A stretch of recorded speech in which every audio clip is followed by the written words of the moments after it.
Hi everybody, Jo here again. Time for another little crafty catch up.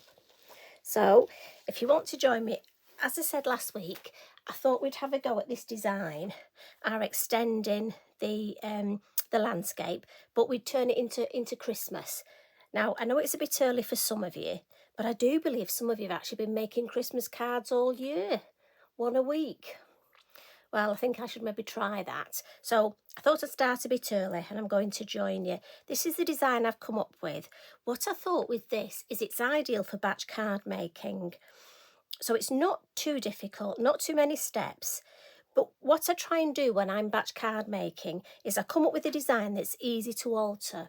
So for example, if I'm batch card making for my neighbours, I don't want to send them all exactly the same card. So this design I could change up a little bit. I mean, here I've stamped the mini holly. I could maybe stamp the little mini fir cone or put the sentiment there. Or put one of the other our new forest hares there looking at Pipin. Or I could change the colour up. I could do exactly the same design, but maybe use a blue ink or a grey, a brown, green. And that way I could still do it as batch card making, but just altering it up a little.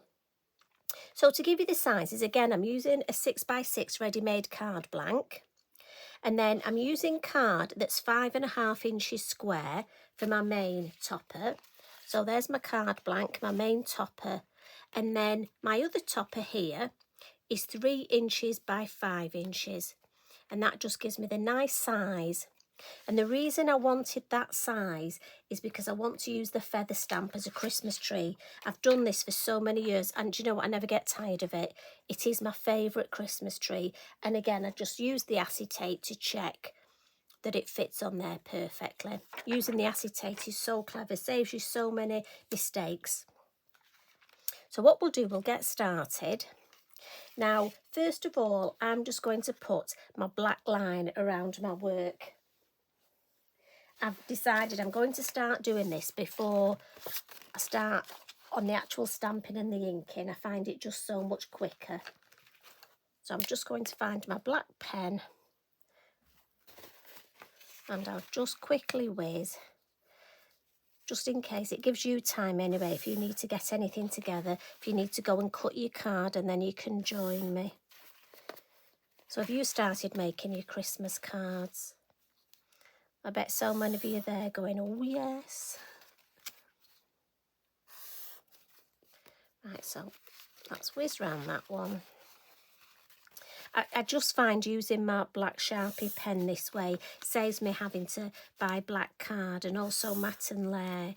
And especially with things like Christmas, if you're going to be posting your designs, you'll find it just adds to the... Oh, I've not gone right to the edge there, have I? You'll find it just adds, if you're posting them, to the weight. You know, if I had 2 layers of black card on this, whereas this, it's just my black pen. Let's get a clean piece. So what we'll do next is we'll stamp our lovely tree. And as I say, this feather stamp makes such a perfect tree. And we're just going to use our black Nocturne. So again, lots of light tapping.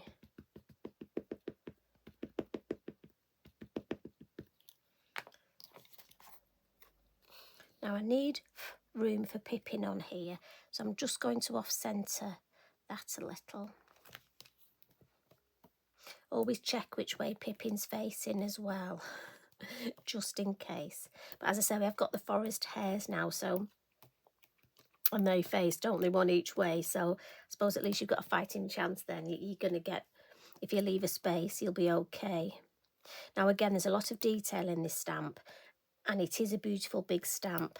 And as I say, I'm not the best at stamping, especially sitting down. So I like to just make sure I press, and again, these blocks are flexible.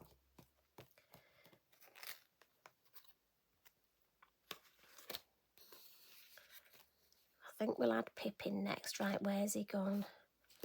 He has a habit of wandering off. I don't know what your Pipin's like, but mine does have a habit of he does wander off. Right, so we'll just pop him here, looking at the tree.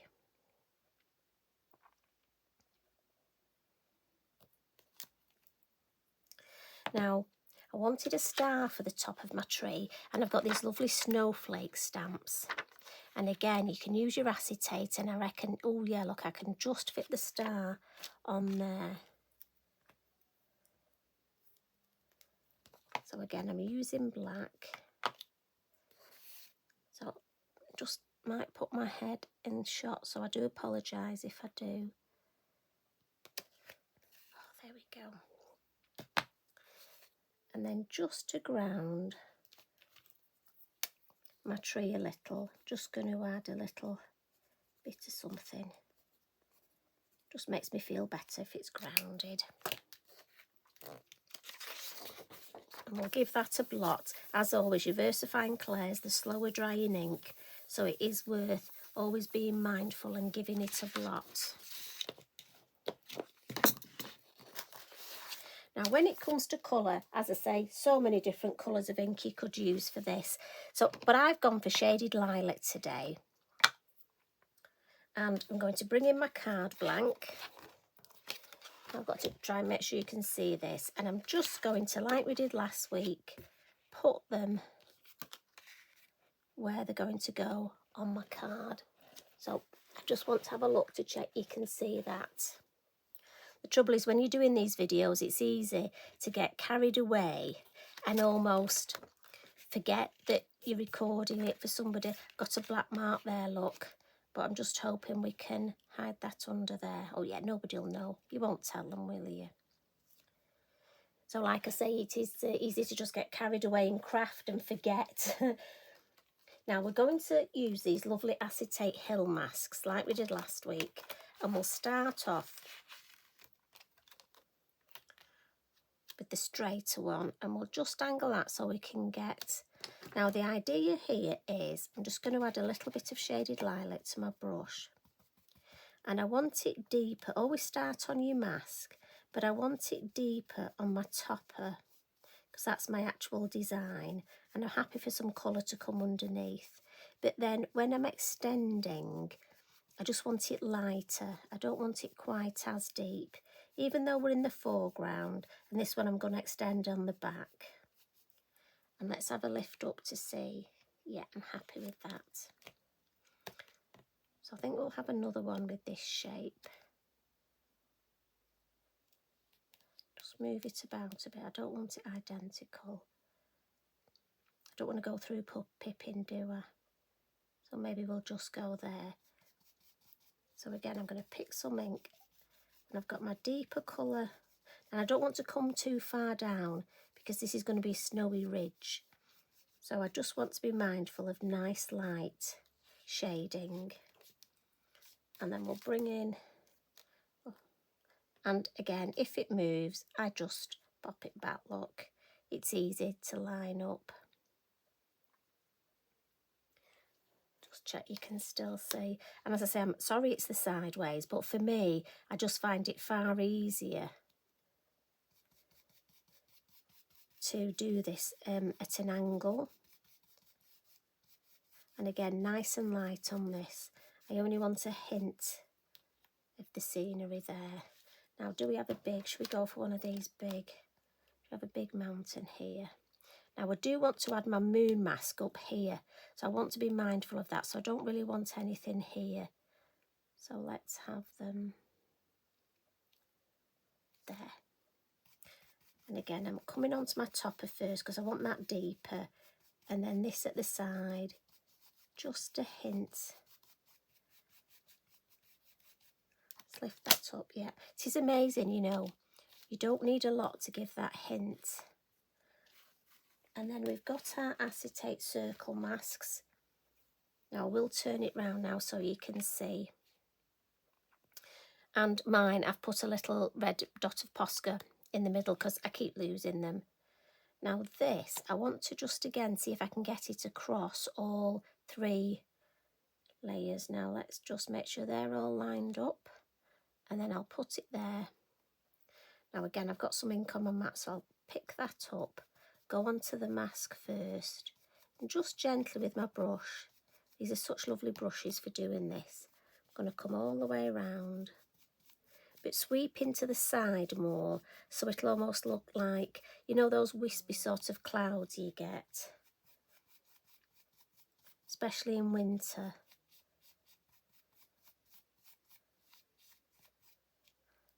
Have a look, that's nice. And again, I just want that effect of like I say, sort of nice wispy sort of clouds, that wintry effect. Now, while I've got it like that, I'm just going to add a little bit of colour. So I'm going to bring in Seedless Preserves, and I've got my paintbrush in some water, and I'm just going to lightly add a very little bit of colour down the middle, keeping the same colour tones, and just a few. Don't want to paint them all. There's so much detail in this. I don't want to almost take away any of that detail. I just want to add to it. So I'm just going to paint a few. And also, as I say, the idea is we're batch card making these, so you don't want to make it too difficult. I mean, I don't know about any of you. Have you ever done that thing of saying you're going to make wedding stationery for somebody and you come up with this really gorgeous design, which is fabulous and you love it, until you realise you've got, say, 200 to make and think how long it's going to take you. So again, I'm mindful this is batch card making. So we want this nice, easy to reproduce, quick design. Now, we'll just find the holly. And again, this is one of the pound stamps, absolutely invaluable. And yes, you can make a wreath with it. As you know, I love making my wreath cards. It's great for around the side of cards. It's just an absolutely fabulous stamp. And I'm just going to put it in the corner here. And actually what we'll do, I knew when I cleaned that ink up I'd need it again. Let's just take, I know berries are red, but because we're doing sort of purple tones, just add a little bit of purple onto there. Again, that's one of those little details. And we're very nearly finished. I'm not going to glue mine down, but as I say, what I use is a dry as clear glue. And all I would do is put some glue on the back, and it gives you wiggle time. It gives you time to just move your design and get it perfect. But the only other things I would do to this now is move that out of the way. Check we're still in shot. And again, as I say, look how easy it is to just line it up. We're going to add, we want a few little baubles on the tree. So let's just come in with, we'll use a purple Posca because we want to keep this tone on tone. And then I think I'm going to add some lovely yellow. Just, I love yellow and purple, and it just brightens it up. I don't want any other colours. I don't want to introduce too many, but I think that's enough to just brighten that up. And obviously where we've got the star, out with the silver, and we'll just add a little bit of sparkle. And maybe on these leaves we'll add a bit of sparkle. As for Pipin, I'm going to use my pastel pencil. Now you can use a white gel pen. As you know, me and the white gel pens don't get on for some reason. It just doesn't look right. So I'm a fan of the pastel pencil. But as always, it's whatever suits you. You always go with whatever, you know. And I'm going to use some stickles. And again, you can put your stickles straight on your work if you want. For me, I pop it on my mat, and I just find it easier to actually paint it on. I find it stops it blobbing. You know, sometimes if you're not careful, it can blob. But also, I just find I actually get a nicer effect. I can almost paint, look, exactly where. And I'm coming across the whole design. Missed any, yeah, there we go. Now again, we've got the lovely eco glitters. You could put your glitter on. Again, you can take the design to whatever level you want. This is just the starting point. So we'll just give that a wipe with our Inky Binky, get that out of the way. And lastly, some snow. So let's find the white Posca. Now you can use white acrylic paint for this if you want. As I say, normally I would stick my card down first, but I'm just going to flick. And again, batch card making, I would put all my cards in a row and flick them all, because you can guarantee you'll have some that will go on to the next one when you're doing this one. And that's it, your Christmas card finished. As I say, I'm thinking perfect for batch card making. And there's lots of other things you could use. Think of other designs that you could put on here and then just have that landscape. We've got the gorgeous reindeer, the stag. He'd look good, wouldn't he? It's a great time to look through your stamps and just have a look, because sometimes we forget the stamps we've got, don't we? So maybe that's a good idea. Just go and sort your stamps out. Maybe have a little Christmas tray and get it ready. So there's the one we've made today. And there's the one I did the other day. Oh, the only thing I haven't done is, look, I forgot to add my shadow. But I've got some glitter there. So I'm happy with that. Thank you for watching today. Thank you for joining me. And thank you for your lovely comments. I do appreciate them. See you again next week. You take care. Thanks for popping in. Bye for now.